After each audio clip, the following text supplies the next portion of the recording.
Your current professors are your biggest allies when it comes to studying abroad.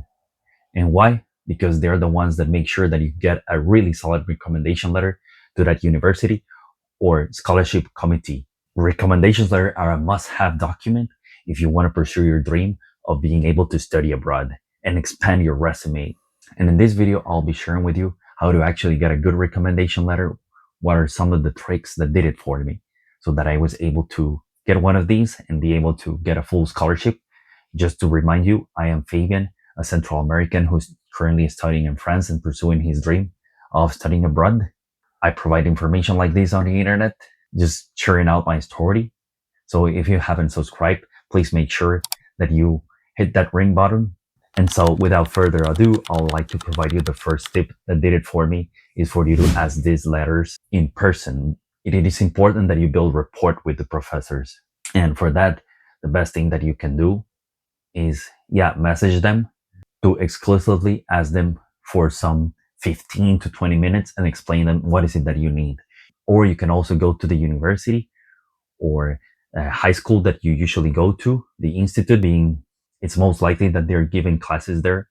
And so if you want to get one of these, it's very important to make sure that they know what you actually need. It's going to be easier for you to connect with them. Trust me when I tell you, I sent tons of emails to different professors and I couldn't get response. I sent emails, instant messaging apps, or WhatsApp messaging apps. I used all these sub platforms and I was able to get a response. It was only until I contacted them in person that I was able to get these letters. The second tip that I can provide you is for you to ask them in advance. You have to be respectful for the time and remember, put in the position and the skin of these people. They are usually professionals who have other jobs or an entrepreneurship project because of the fact that education in general is not a profession that's fairly paid, unfortunately, or they might be giving classes to other students, or they also have a family and social life. They might have kids or a partner. And so please make sure that you ask for a recommendation letter with at least 1 month in advance. The third solid tip that I can provide you is for you to provide them examples of what is it that you actually need. And for that, I'm going to first ask you to make sure that you read the requirements of that recommendation letter, because sometimes scholarships under scholarship application requirements, they ask for a specific type of information being requested on the letter. And I believe that it's important that you know this beforehand, before actually meeting them, so that you both know what is exactly that you as a candidate need on that letter. I also believe that it was crucial for me to provide them examples of maybe 1 or 2 sentences of what should be included in the letter. I remember that one Swiss university scholarship that I applied to specifically asked me to reflect on the letter that I actually speak different languages. And so the professors were able to put that in the letter.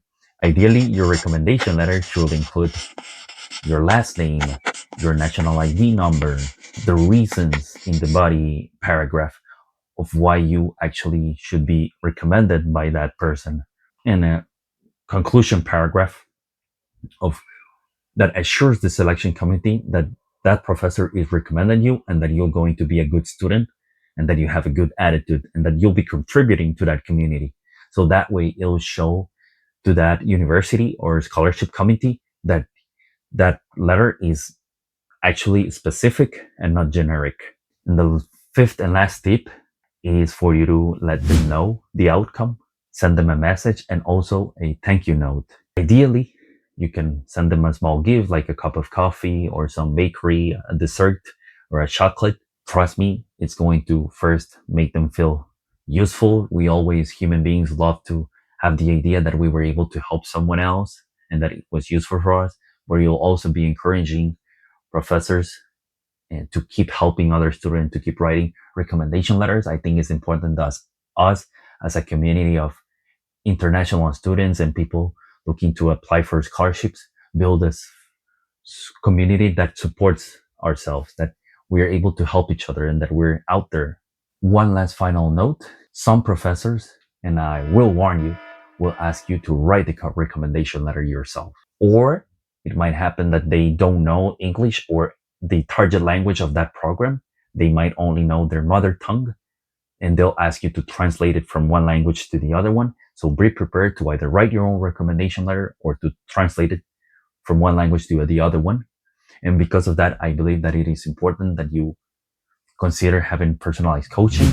I offer an ebook or some one-on-one sessions so that you can have a clearer mind of what is it that you're looking to study abroad and how to actually start this scholarship journey.